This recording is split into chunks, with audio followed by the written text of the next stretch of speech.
Hey guys, Captain Foley here. Today we are looking at another Eaglemoss product review.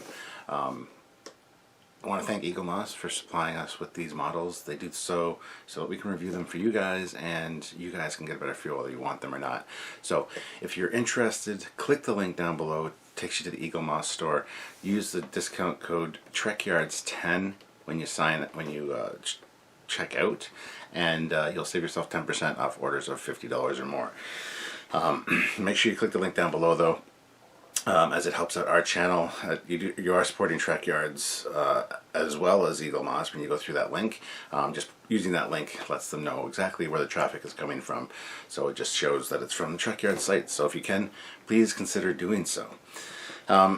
Today's episode probably won't be a super long one, as I don't have the magazine for this ship, unfortunately.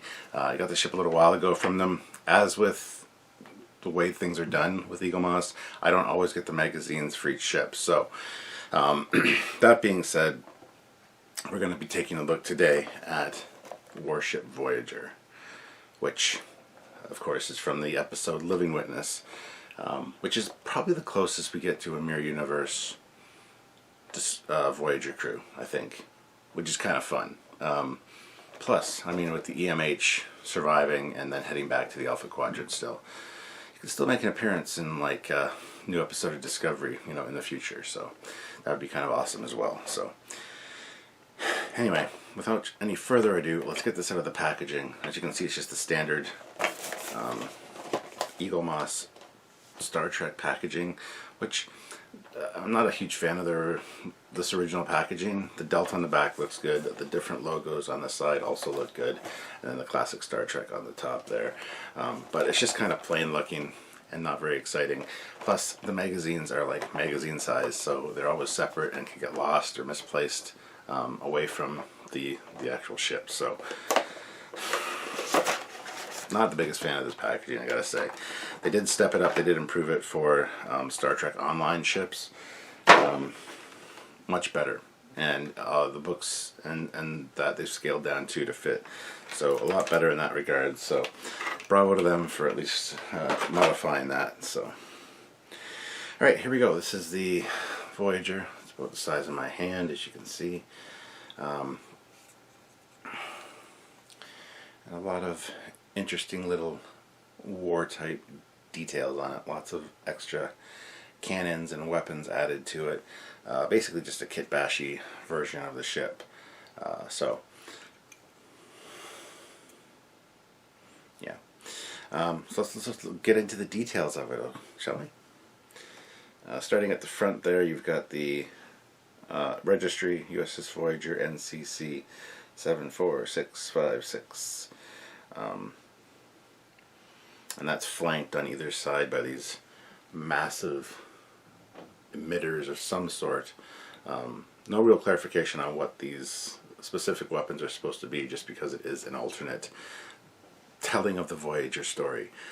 So yeah, those are interesting. They got some nice detailing on the side, and definitely look like some kind of strange beam weapon. Moving right in front of that, the front of the registry, we got the large phaser lance, I guess, or I guess another photon torpedo launcher. It has the appearance of a photon torpedo launcher from the front almost, but at the same time like a disruptor as well. I just compare it to the phaser lance that we see on the Galaxy X from All Good Things. That's the kind of vibe it gives off to me. Just in front of that, we have the secondary navigational deflector, which is of course standard on the regular Voyager as well. The overall hull appearance, there's no real detailing on it. It's all one color. It's all one gray color. And even the windows, they are sculpted in, but they are not highlighted at all, which is interesting. Another interesting fact is the port side phaser ring, or strip, is colored, but the starboard side, even though it is there, the raised detail, it is not colored. I'm not sure if that's just a production error or if that was intentional, but it's worth pointing that out to you guys. There are these other raised bumps as well on each side, which are raised and curved, and they can have some striping detail and some block detail in them as well. Those carry around to the back. They are separated, but there are, again, raised elements near the back of the saucer there as well, which are an additional thing. Now going to the side of the saucer, from the top you got these fin-like details. Again, because this is the episode Living Witness, it's like an alternate. They don't really know what Voyager was or what it was about, so they added these things. Not sure what those would be exactly, but interesting striped detail on the top as well as on the bottom.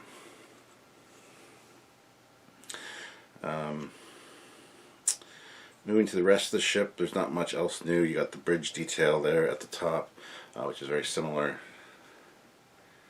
if not exactly the same, to the original Voyager and Eaglemoss.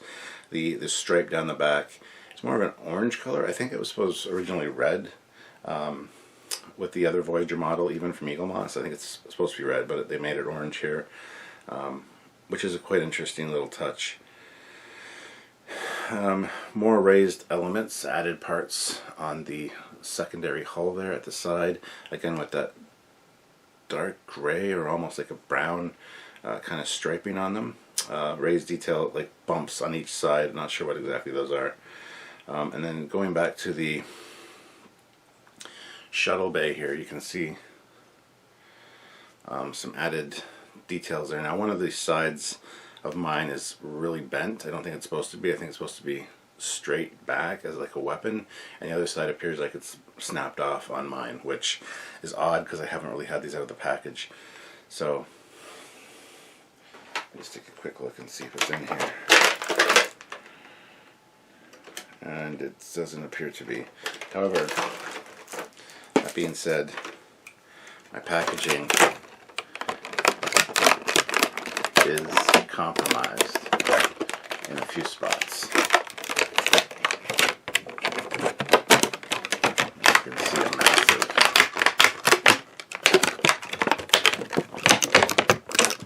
broken element there. So don't know if something happened to it in shipping, but yeah.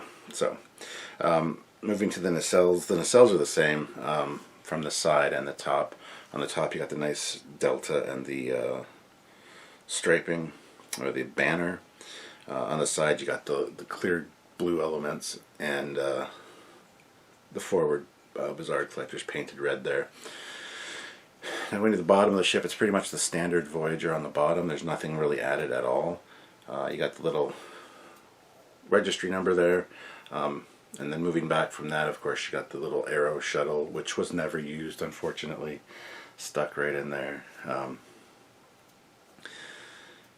then some other interesting detailing on there as well, as far as different colors go. Got some phaser strips, you got some gray detailing, and some yellow.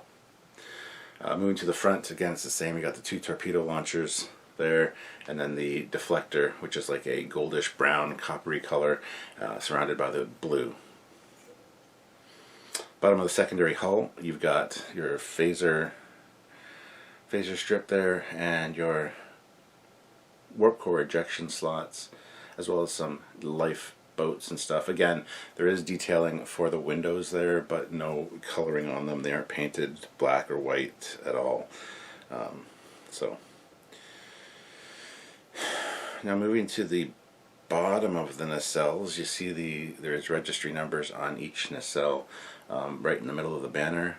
Again, I'm not sure if that's on the original Voyager or not. So interesting little detail.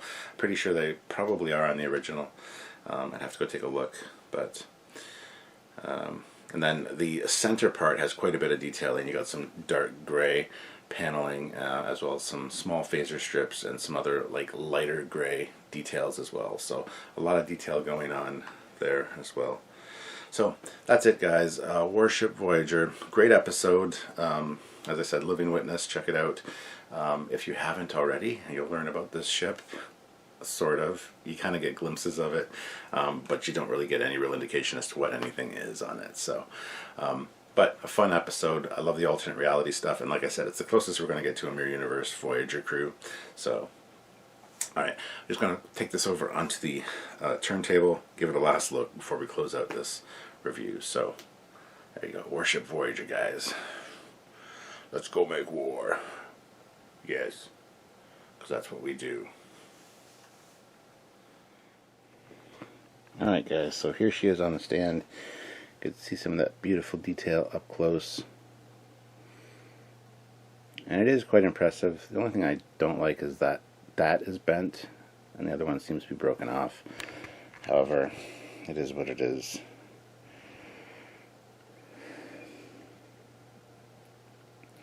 Other than that, some pretty impressive detail for such a small little model.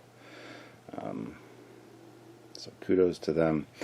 So, yeah, put this on a lower shelf. Again, you got some really nice looks of it. It's a great looking ship from up high. I'm not a huge fan of the way the stand works, though, because it slots into the back of the saucer like that. This just looks bulky and bad. I know it's clear plastic. It's supposed to alleviate that problem, but it doesn't for me. And then plus, it fits so far back on the stand. Like, I don't know, it just bugs me. On an eye level shelf, you see it there. A good angle for it, I guess. Even if it is angled up, so if you put it away from you, you got some good views of it as well. So it does look like it's in action, I guess. It doesn't look static, really. So I mean, there's that. If you want to put it on an eye level shelf, put it on a upper shelf, and again, you got some interesting views of it. Nothing to write home about, but anyway, yeah, so if you guys are interested in this or any other Eaglemoss, please click the link down in the description below. That'll take you to the Eaglemoss store. Fill up your cart and then use the discount code Trekyards10 at checkout to save yourself 10% off orders of $50 or more, which is easy to do with Eaglemoss. So please consider doing that and helping out the channel. It does help you out with a discount. It helps us out with a small commission, and it just helps it spread the Trekyards word. It shows them as well that there's traffic coming from the Trekyards page. So if you could do that, please consider doing so. And yeah, if Voyager is your thing, there are a few Voyager variants. There's a Borgified Voyager as well. There's Warship Voyager, and of course regular Voyager, and the XL Voyager, which I've done a review on as well. So check out any of the past reviews I've done on the other Voyagers. And I still need to do the Borgified Voyager for sure, so I'll do that one soon. So anyway guys, thank you so much. Check out our other channels. Subscribe to both this one and the other one as well. Like I said, there's Captain Foley personal channel and the Trekyards channel, so go subscribe to both of those. And yeah, check out other videos as well. As I said, there are a lot of Eaglemoss reviews and other great content from us, so by all means, check it out. So until next time, guys, I'm Captain Foley. This is Warship Voyager, because there is only one kind of Voyager. And thanks for watching, guys. Catch you later.